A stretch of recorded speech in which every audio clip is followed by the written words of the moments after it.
Now it's time to make our character real world size. The reason why we need to make our character real world size is because let's say we're going to add a skin shader later on. We want to be able to put in an accurate settings for our subsurface scattering. We don't want to have to put an insane amount of numbers just to see the effect of the subsurface scattering option. Kind of like what we did here on the light. If you look at my light here, I had to set the power over 600 because my character is so large, it's so big in size that in order for me to see the illumination for the lighting, I have to really crank up the value for the amount for the power. And we don't really want to have to do that. So later on, we're gonna be, after we set our character here to real world size, we're gonna mess around with our light settings here. And also, let's say that you want to add particles or physics in your scene, and you want to add physics for your character. You don't want to have to put an insane amount of value for the settings for the particles to work. So that's why it's really, really important to do a real world size for your character. And also, if you want to take in a game engine, you want to combine it with all the props, the environments in your scene, you want it all to kind of match up, all right, with the size of the environment. So everything must be real world size. Okay, so how do we make this real world size anyways? First, we have to make a cube. Shift A, and let's go ahead and create a cube here. This is going to act as our ruler. And we can just move this to the side. And now we want to be able to see the measurement for the cube. So to be able to see the measurement for the cube, hit tab on your keyboard. All right, and make sure you have all the faces selected. And you're just gonna press A to select everything. And to be able to see the measurement, let's just go to here, to our viewport overlay, and you're gonna see measurement, edge length. Turn that on. Okay, so right now we are just seeing meters, all right? Of course, this if you wanna work with that type of unit, that's fine, but I like to work with feet. So let's say you wanna modify the unit setup. All you gotta do is go to your scene properties right here, and then you're gonna go to units, roll out here. And right now we are on metric. With metric, you could work with meters, kilometers, centimeters, all that. It's up to you if you want to work with this, but I prefer to work with imperial, and I like to adjust it to feet. So right now this box is, the height of this box is 6.56. So 6 feet and 56 inches. Now, we can take a look at how tall orcs are, all right? So male averages at about 7.5 feet tall. Now, that's going to be the average. I actually want my orc to be a little taller than the average male orc. So I want him to be around 8 feet.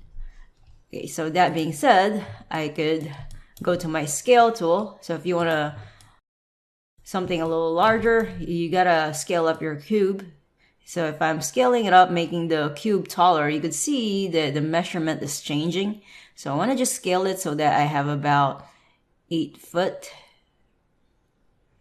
That's about it. Yeah, something like that. All right, so I know that right now it's 7.99, 7 feet 99 inches. So that's almost 8 foot to me. So I'm just gonna go out and make sure that I actually have it. Actually could go here. Yeah, it's fine.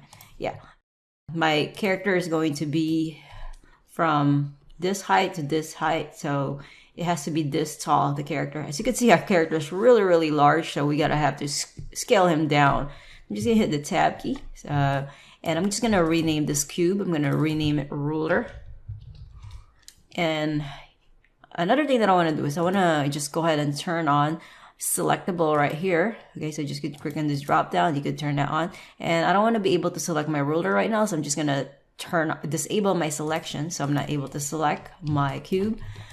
Now we gotta scale our character so that it will match the height of our cube here. And let's go. First of all, before we scale our character, we need to show our 9 heads proportion. Okay, so there's a 9 head proportion. So what we want to do is when we scale, as we scale our character here, we also want to scale our 9 heads. So just in case we want to turn this on again, our 9 heads, and double check everything, it's the same. It's still aligned with our character's body. All right. So before, we don't want to just like select everything in our scene and just like use the scale tool and just scale it down like this. Okay. Because you could see that when we just do that, you see how it's no longer in the middle of the grid. So we want to keep our character in the middle of the grid. So I'm just going to undo that, Control Z to undo. All right, so what we want to do is we want to select our heads guide here. And you can see when I select the heads, the move tool is actually right here on the left side. We want to make sure that our pivot is actually on the 3D cursor right in the middle of the grid. So we need to, with our character, with our 9 heads selected, we just go to Object, Set Origin, and Origin to 3D Cursor. So now it's in the middle of the grid. All right. And when you select the 9 heads, the pivot is in the middle of the grid. And if we now go ahead and select all parts of our character, selecting all parts of our character along, and if you go to the move tool, we want to make sure also that we are not selecting the lighting. So I'm just going to hold the Control key as I deselect the lights. We don't really want to select the lights in the camera, because if you have those selected and you scale down your mesh, it's going to be off. It's not going to be in the middle of the grid anymore. So you want to just select your geometry along, with the 9 heads here. Okay, so that'll be fine. Everything is selected except for the lights in the camera. And then now, when I'm scaling, I like to look at the front view here. And then just press S and scale down. And once again, you want to double check that your character is still in the middle of the grid. So you could tell it's in the middle of the grid. You just follow this blue line right here, right? It should be right in the middle of your character. So you want to keep your character in the middle of the grid. So just in case later on you want to rig your character, or you're going to go back and sculpt your character, and you turn on the mirror.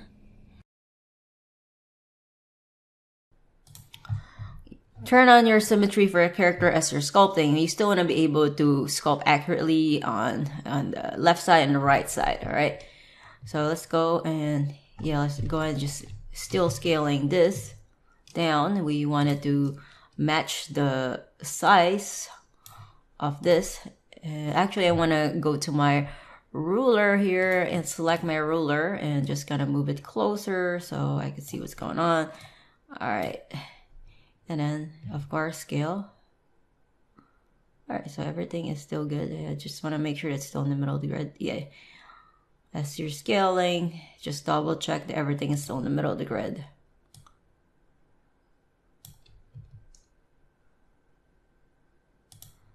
Okay. So I'm really not counting the hair as the height, so I'm just counting like from the top of the head here onto the feet. I think that's about it. Will be good. All right. And if we hit our tab key, press A. See, you could see there. We have 7.99. Remember, we have this 7.99, and so now it's matching up with our character. So our character is about 8 feet high now. And we can just delete our ruler, our cube. We don't need that anymore. And of course, we could just hide our proportion head. And now if we look at our light here, our light is really, really big right now, all right? Of course, you could just kind of move this around and just scale down the size and everything, but I prefer to just delete them. I think it's going to be just easier that way. And I have an extra light here. I think this was there by default. It's a point light, so I'm just going to remove that. And I'm just going to create like a brand new lighting here. I'm just going to go to Light and Area Light. Great. I'm just going to move that up. And then, of course, I'm going to go set it to normal. You guys mess around with the settings here, and whatever will be easier for you guys to move the light around. I usually set it to normal first as I'm moving at the beginning, as I'm moving the light at the beginning. And then later on, I like to set it to view. So I go back and forth between setting it to normal and view.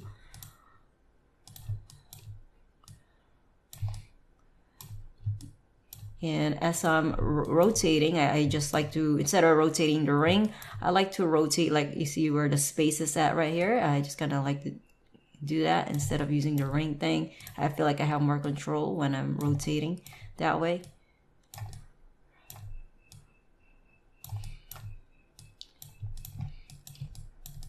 Okay, and I could go ahead and check.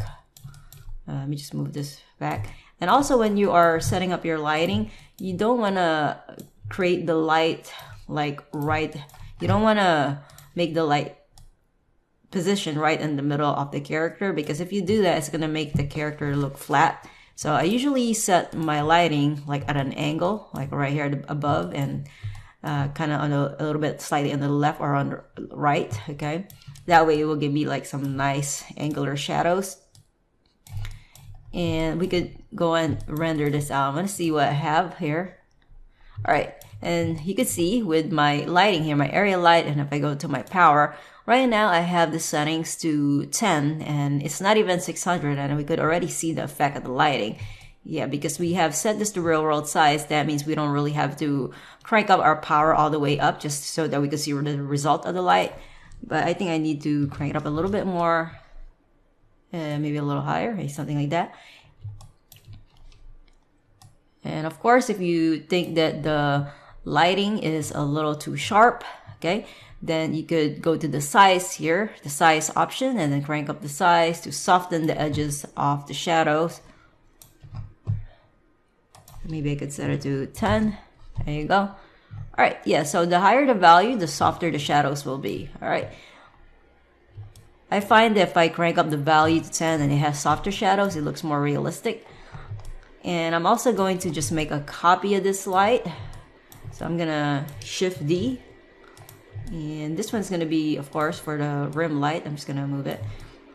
So this is only so, you know, we wanna be able to have like some kind of lighting here, just so we could see exactly how our muscles look like in different lighting conditions.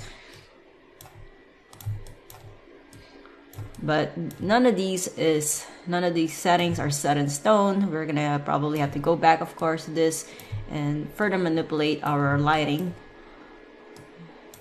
to get the result that we want. And we could crank up the rim. You can see the rim light there. Yeah, so what's good about the rim light is it separates the character from the background. Alright, so I'm not so worried about the lighting right now, but yeah, it's just so that we have something that we could work with here. And another thing while we're here, I want to do something about the biceps. I think now that I have, I have a lighting there, I could see more what's going on with the muscles. I think the biceps could definitely be bigger. So I want to go back to my sculpt mode here. This is good about having different types of lighting conditions here. You could see exactly more what's going on with your character. If there's anything that needs to be bigger or smaller, you could kind of see it when you have a different type of lighting set up there.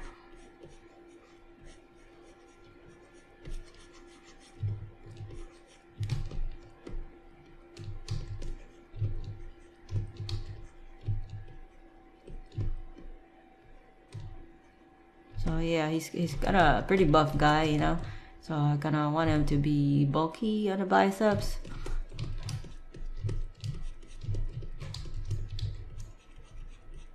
And this is the tricep area.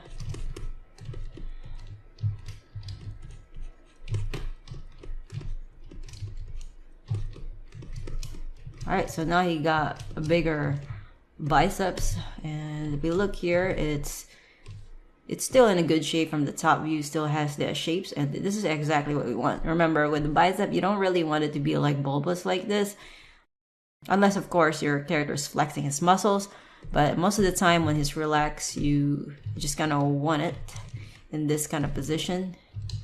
And I'm gonna move that there, maybe a little bit even bulkier, yeah, something like that. All right, and so now I think it could be a little bit too bulbous. Okay, something like that.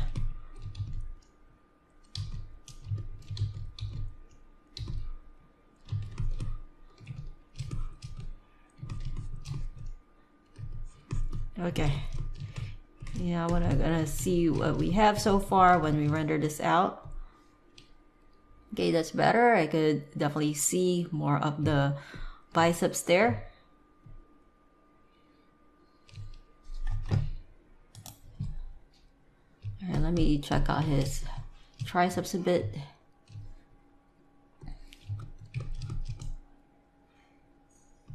Okay, I'm gonna go to my sculpt here. Okay, I feel like this branchialis muscle is a bit too large. This right here, that's the branchialis muscle. So I'm gonna, yeah, you might be working on your stuff, and then you might see some things that you need to go back to and kind of fix. And yeah, don't be afraid to just go back to your stuff and fix it. Yeah, that happens.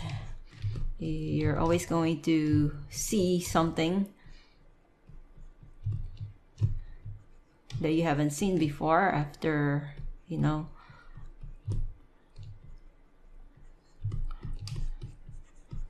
Okay.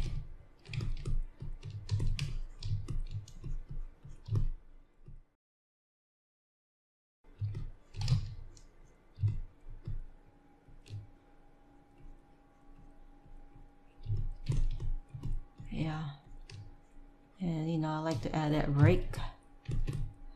Nice little break.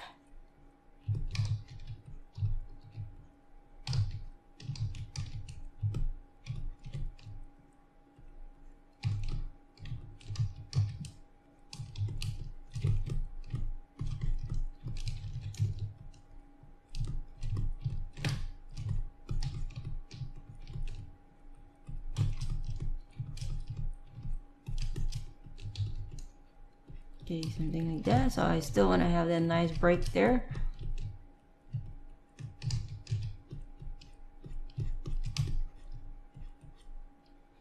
And I want to go back to my smooth and just crank that up. I'm able to smooth a little better.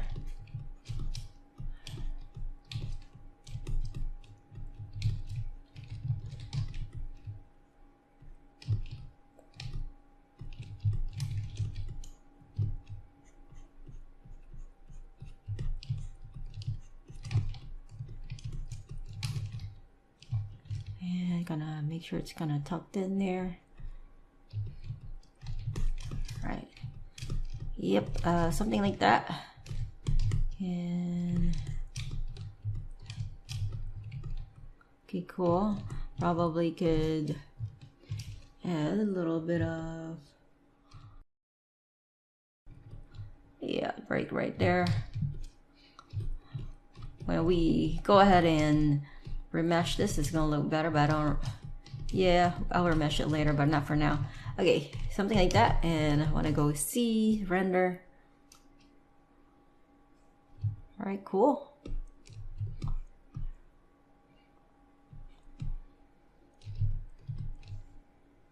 All right, great.